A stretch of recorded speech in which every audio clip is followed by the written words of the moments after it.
How's it going, John? Eric, it is going well. It is going well. Ah, fantastic. If hopefully I don't, yawn your head off tonight, but it is what it is. It's going to be fun to see what we come up with tonight because I'm not sure my brain is with me right now. All right. It's okay. It's all right. Did you do anything at all fun this weekend? So my wife has a concert. She sings, I think I mentioned multiple times, in a community choir, and they had a concert this past weekend, and I went to that. Other than that, I don't remember much else. It's just kind of a blur, so I'm going to go with that was my fun part of the weekend. It's always fun to see my wife. Yeah, of course. Yeah. Does going to Taco Time and helping fix a printer count as a date? Well, considering our date nights occasionally are, we need to go to the grocery store. Hey, let's go out to the grocery store. No. It's more about being together. It's all good. Exactly. Yeah. I did go down Saturday, Uh-huh. For some reason, my wife's computer had stopped printing to the school printer, and I don't know. I didn't have to do any sort of heroics, but I deleted the printer and re-added it again, and then it printed. So Magic. I'm sure that the printer maintenance people came in and upgraded. She mentioned that they came in and did something to the printer, and then Of course. nothing worked again. Of course. So, there you go. But yeah, it's all good. It's all good. And then I was really excited because on my way home, I went by Wilco, and they had Walla Walla onion starts. Because last year, I probably didn't complain about it on the podcast, but I must have gone to Wilco like half a dozen times trying to catch the Walla Walla onion starts, and they never had them. And I just happened to be in doing other stuff and was like, let me just walk out and see if there's anything fun I want to plant. And I saw them, and I was like, wait a second. Didn't even think about it. So it was just, does this spark joy? Yes, these onions will spark joy. But the bad thing is I just kind of laid them out in the dirt so that they're out in the rain at the moment. But I need to plant them. Yeah, they usually need to be in the ground. Yeah, put them in the dirt. Yeah. And I need to do that before I go on vacation, which is going to be the day after tomorrow. So tomorrow at some point, I need to go out with a hoe and throw some onions into the ground. Okay. But I'm very excited about that. It's very cool. Hey, it's the little things. I'm with you.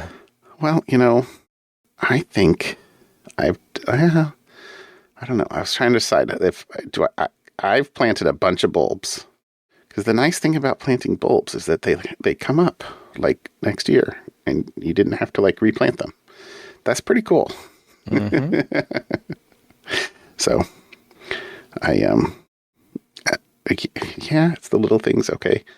Well, I don't know if I was going to say this or not, but so I planted a bunch of tulips last year around the base of one of our trees out there. Huh? And I was like very excited. And, I don't know. It's one of those Costco bags of tulip bulbs. So I think you get a dozen or 18 bulbs. Mm-hmm. And I planted them, and they came up. They were pretty. But the first year that you plant tulips, they're just sort of single, and then my privilege is perhaps showing a little bit here, but my yard people sprayed my tulips last summer. And like the good kind of spray, or the no longer tulip Roundup. I assume Roundup or something. They shriveled up. Like, it was very clear that it was not like natural consequences. Okay. And so I was a little upset last summer that not again. It's a little thing. It's not a big thing. It's not like nothing worth making a big stink about. But I was really sad because I figured no more tulips. But somehow those tulips are survivors because they have budded out and there's a whole raft or pot full of tulips right where they were last year. So I'm very excited this year. There you go. Nice. In another, I don't know, 2 or 3 weeks, I'll have a little bank of tulips. That'll be cool. We have a patch of persistent tulips ourselves. A patch of persistent tulips. They just appear every year, and I have done nothing to encourage them, but they keep coming back, and we don't mind them. They're nice, but every year it's like, are the tulips going to grow from this spot? And they do.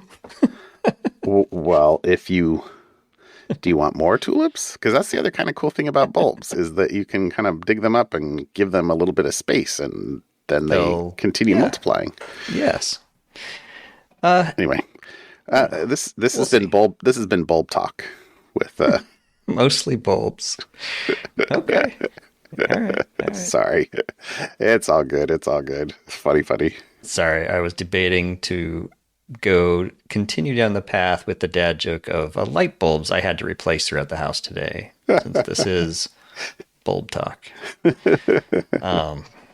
I guess that is another thing I did. I went and replaced a bunch of light bulbs, and I now have a light fixture. You know, you go to the Home Depot or the Lowe's or whatever, and you need to buy a new light fixture. There's no longer light fixtures which you put bulbs in. There's light fixtures that have embedded LEDs. And there is no, if something fails, there is no replace the bulbs unless you're handy with a soldering iron. I was going to say, didn't we talk about the soldering iron? So it's like I got a light that is going out. It's like, Send me a picture of if it's a little round LED flat display with like eight or so maybe LEDs on it. Maybe. Like drop me a picture because when I bought them on Amazon, I had to buy like a 10-pack. It was like 10 for I think $3, $5 or something like that. So, okay. All right. I will have to go pull it down and pop out the LED circle. It's a circle of LEDs. And yeah, exactly. I think it's about 8 or 10 inches around. I can't remember. It's roughly the circle's roughly that big. Oh, that's huge. Mine, the ones I'm talking are like that. But anyway, like, sorry, you can't. It's about like maybe 1.5 inches across. You know what? I will send you a picture. Anyway, fun. I did see you through in the follow up more. Well, we're just kind of following the saga of Apple in the BBC or not in the UK court. Yeah. Evidently, this past last Friday, I guess, it says that this is the Apple appealing the private ruling that they have to be able to give their a backdoor to their end-to-end encryption to the UK government. So it says Apple says it's important for privacy, but the UK government says it needs to be able to access data if there's a national security risk. The BBC, along with civil liberties groups and some U.S. politicians, argue the case should be heard in public. But Friday's session of the Investigatory Powers Tribunal, I'm not sure anything good happens with the tribunal. It's not a word used for happy things. It says, which is hearing the matter was held behind closed doors. It is not clear whether later phases of that case will be made public, will be open to the public. The BBC has submitted a written argument that it should be, as well as the BBC, journalists from The Guardian, The Telegraph, PA, Bloomberg, and Computer Weekly, I don't know what PA is, attended the Royal Courts of Justice, but were not admitted into the courtroom. So, okay. But remember, Apple pulled their advanced data privacy feature from the UK. So we will have to see. We just kind of keep an eye on that. Yep. Keep an eye on it. See what happens. All right. All right. How about what'd you bring for topics tonight? Well, so the first topic here was, AI is everywhere. Correct. And one of the things that being an old person, I have spent the last 30 years doing is Googling things.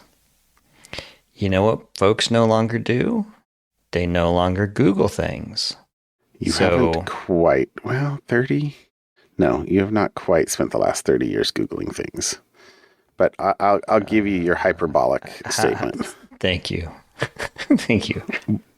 See, now you're making me do the exact math in my head. No. Anyways, well, I guess Yahooing, Alta Vistaing, Jeeves. Googling, Jeevesing. Jeevesing, Alexa. Oh, no, that's a different thing now. What else can you gerund? Yeah. Anyways, for decades, folks have depended on those first 10 blue links in a Google search because pretty much whatever you Googled for, the first 10, you found it within the first 10 links. Mm-hmm. And so new research from Adobe shows that AI search is becoming a much more significant traffic channel for retailers. And because it's fancy and new, you would expect something, but the research shows a 1,300% increase during the 2024 holiday season compared to 2023, and Cyber Monday, an almost 2,000% jump year over year in people using AI search versus Googling for things, which makes kind of sense because 2 years ago, I guess a year and a half ago, AI was really just kind of starting to make inroads. But that if you're Google or Bing or Yahoo and you don't have an AI search component, you're, there's a reason why Google is like pushing hard for Gemini and a bunch of other stuff. Yeah. Yeah, you're gonna get Myspaced here pretty soon. So, anyways, that's the one that I looked up, and the note that I saw in the article, which totally makes sense, is there's maybe a little bit of an assumption that if you're on the critical side of this, that most search today is just clogged with ads or, the SEO, search engine optimization, spam, and you're not really getting it. And AI search has not had that infiltrate its ranks yet. Humans will destroy everything once. Yeah. Is it Tragedy of the Commons or something like that? Yeah, exactly. So AI search is kind of the thing. I can't think of, well, let me take that back. So because Google has put their AI search as the top thing, when I do code searches now, oh yeah, most of what I want when I'm looking for something appears right in the top. I don't even have to leave Google. Cue your Stack Overflow topic from a couple of weeks or months ago. So, what did they train on? They trained on Stack Overflow. So I'm sure. But and there you go. Yeah. I was going to say I don't really use AI search, but I guess I do because I still Google things and Google is sticking it front and center for me. So Google AI does pretty good on how to code pandas in Python. I will confirm. And what's that weird SQL thing I'm trying to figure out? Yeah. So there you go. That's my topic for today. Yep. So yeah, no complaints. And I know you threw this one as your topic. I but did because I you will. I stole it We'll from do you. a joint topic. No, I was very excited about this because I saw this for a lot of reasons. So, Apple has had their iMessage and they've had their blue bubbles forever. And they've bragged about their end to end encryption that Apple never sees what you're talking about. It's only Yep. you. And Google came about, not Google, but the rest of the industry, kind of led by Google, I believe, came up with the RCS protocol, Yep. Rich Communication Service. So it's a successor to SMS and MMS. Uh, Google is now going to, well, Google is making it end to end encryption, and Apple, in their iOS 18 update, is going to make that RCS messages also support the end to end encryption. Now, I don't know if that means they're going to let RCS messages become blue bubbles or what, but it will be interesting to see how that moves forward. Will they introduce a third color to indicate Blue, like green, secure? a purple, I don't know. maybe. Yeah, like I mean, you can't go red or that's what I orange or would do. yellow. Yeah, no, Those are no kind of the red, negative no ones, red. but But turquoise. but I gotta say, like if I were doing it, I would totally add a different color bubble. Hey, there you go. Turquoise. It's Yeah. between blue and green. I Oh, like I it. see where you're going. Oh, Yeah. yeah. Oh, look at you. Look at you. Wow. Mm-mm. Okay. You should Johnny Ive it. Yeah, yeah. That's exactly what people need is me designing UIs. um, Anyways, I don't know if yeah. there was anything else you wanted to say about it. I just kind of sniped the article back from you Well, there. I think the other thing that if they said it in here, I didn't catch it or understand. But the other area where I would love if there was better interoperability is in group texts that Ah, cross. So can't does that mean that if we have a group that is some iOS, some Android, that it'll default to RCS in end-to-end encrypted? you mean downgrade the iOS folks to RCS? Well, I'm air quoting downgrade there, but Well, you're in a group, so anytime you're in a group text, the everyone gets downgraded to SMS today, right? hmm. Yeah, I don't know exactly how that works. I do Because know. it's easy if it's easier to add people if you're in an all blue bubble group Yeah, than it is if you it winds up creating a separate group chat with if you add somebody and it's been a mixed group. So anyway, like group message support for um, hmm. So I uh, do know. RCS would be awesome. Yeah, I do know that I have noticed. So I have a couple group chats with some various friends, and there's always one guy who's an Android guy. There's always that one guy. But now, before when you would do the thumbs up or the little, what do they call them? Emoji Yeah, responses or instant response, whatever. It used to text the message, right, Joe, thumbs up the message, and then right. repeat the message. Now, even in RCS, mixed RCS iOS, it'll do what you expected. It'll do the iOS Just put thing. the little Just put the little bubble up. thumb. I don't know if that's a result of now it's RCS or if that's just an improvement Apple made internally, but it could probably be That either one that of that those. feels like that could be a regular expression. You would think. And then you'd have two problems, as Zawinski would say. But sorry, that goes way back. We were talking about how we're old earlier. Okay, that goes anyway. No, I think Yeah, I it's all think good. that's it. Well, let's get it here. Let's see Yeah, how it goes. we'll see. And yeah, that's exciting. All right. I Um, I saw your other article. This made me giggle. oh my Not in a good gracious. giggle. Not in a good way. You know. Yeah. So But there's a whole bunch of this is a much longer article. So mhm. this other topic I brought is Krebs on security, which is about they fired a whole bunch of people from CISA Right. The that Cybersecurity Infrastructure and Security Agency. Smart people who kind of help keep us safe yes, online. yes. And so the administration, I guess, were told to go rehire those people. But of course, and I don't know, like this seems like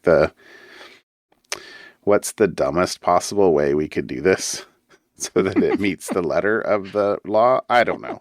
Sorry, I shouldn't judge.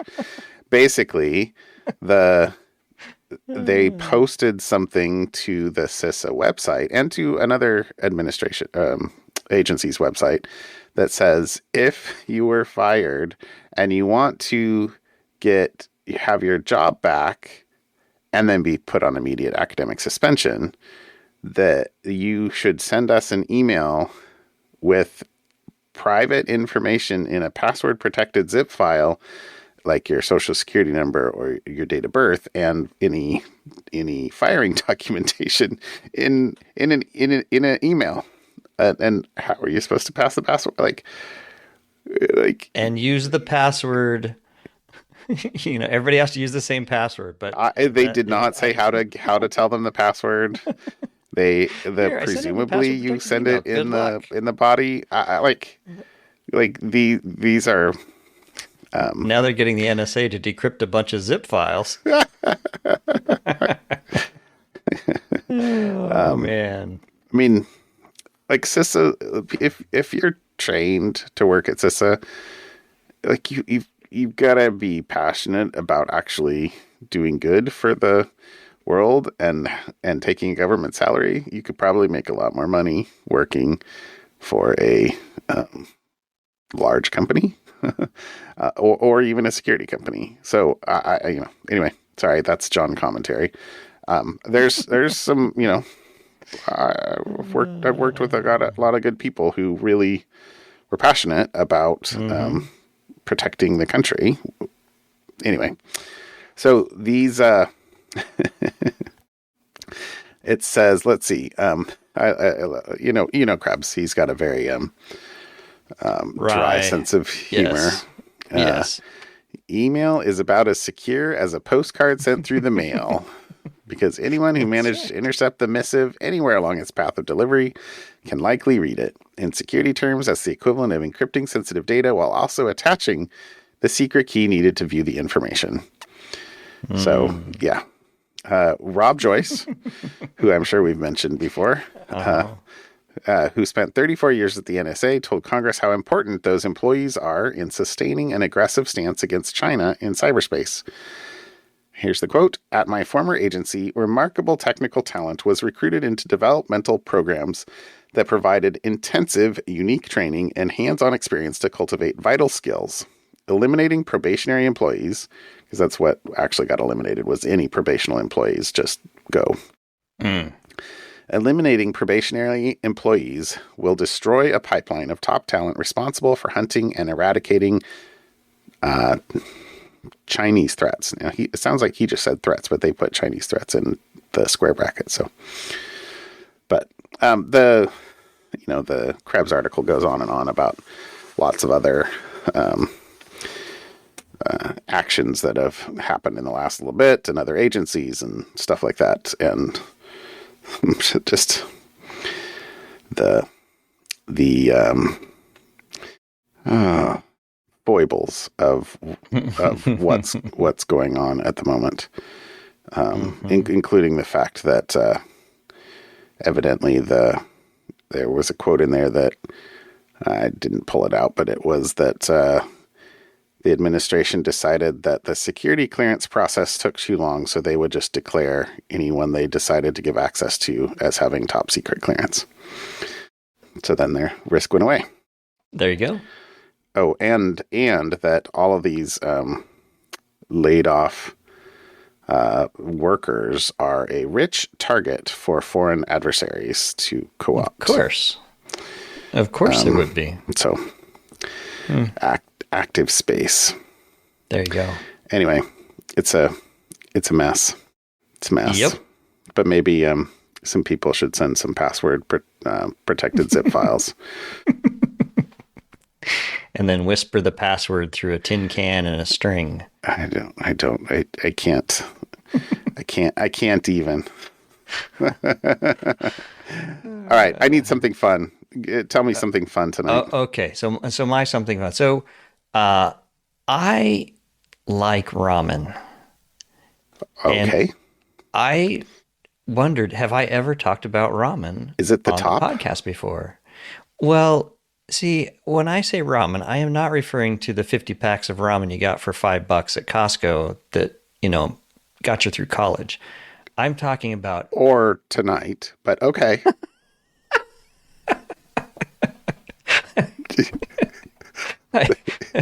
I am talking about actually really good ramen You're talking about actual real ramen.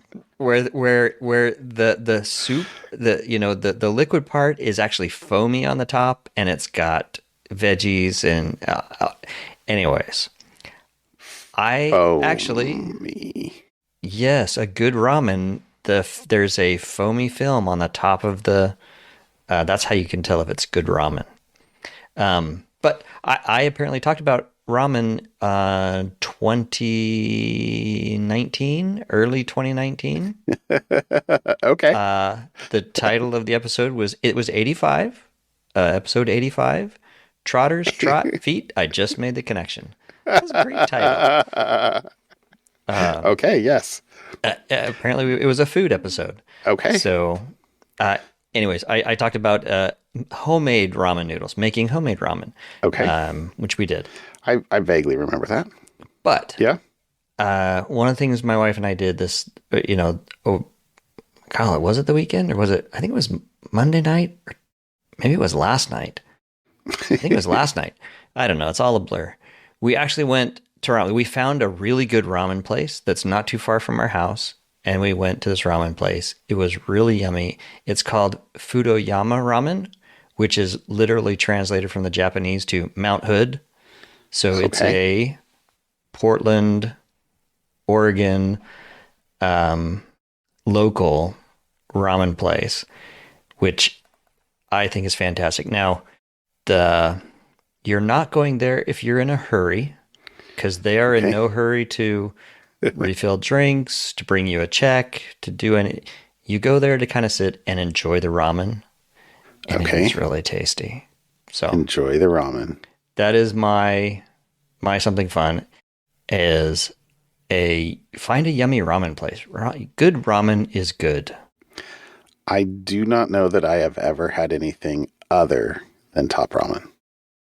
I mean, I've had yakisoba because if I go out to a Japanese restaurant or It's yakisoba or it's teriyaki chicken. teriyaki chicken or Yeah. yakisoba. Yeah. Which, I mean, those are noodles, I guess. They have that in common. But, but I don't like soups, like just in general. So like having So good ramen like noodles have like a little bit of an alkaline bite to them. Ooh, I need to go get ramen look at again that. now. You're I'm making yourself salivating. hungry. Okay. Okay. All right. Anyways, that's my something I'll fun. have to try ramen sometime. Good ramen. Good ramen. It's like I good like sushi. oh, You come gotta have on. good Then sushi to you like lost me. sushi. That's all right. I lost my wife on that one too. That's not a great analogy. Not if I want you to try ramen. Yeah. Comparing it Yeah. to sushi No. is the wrong thing to do. I got you. I I got you. I have eaten that I stuff see where when I have stepped in yes. the wrong pile. All right. Anyways, Okay. All right. something fun. Well, you know what? If this if my something fun fails, you could probably continue to eat your ramen. But if my something fun succeeds, you could probably eat something better than ramen. So Rocks? this is ironically a Japanese study. Oh, You can eat rocks if you okay. want, I guess, but Why would I need to do what this Japanese study does unless I decided, what's fun to chew on? Rocks. well, at the moment, this isn't for you. So here's the title. The title is Humans May Be Able to Grow New Teeth Within 5 Years. All right. All So right. I don't know. Yeah.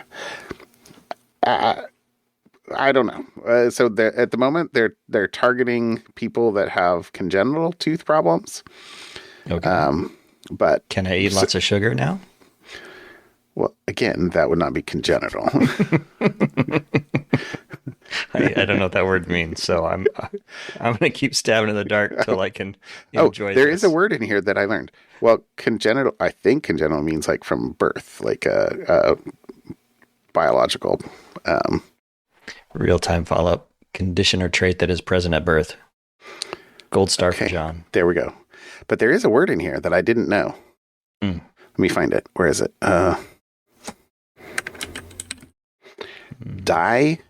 Diphyodont. Diphyodont. Ferrets are diphyodont. Okay, what's Yes. diphyodont? Hold on. Diphyodont. Well, when you hold on before you look it up, Okay. why would, like in a tooth study, why would we care that we have something similar to humans? Because humans and evidently lots of other animals, mammals, have Mm-hmm. baby teeth and then an adult teeth. So They it's are die too. Okay. diphyodont, as opposed to, well, whatever.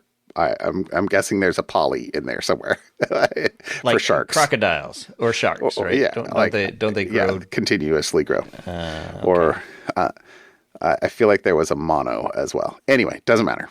Mm-hmm. But Okay. diphyodont I'd never heard before, and evidently ferrets were one of the test animals or something like that. Anyway, Okay. let me go back to the beginning. I got totally distracted here. Um, so teeth are not bones. One of the nice things about bones is that bones can regrow themselves and repair themselves. But teeth are not. But it says, although they're made from some of the same stuff and are the hardest material in the human body, they lack the crucial ability to heal and regrow themselves.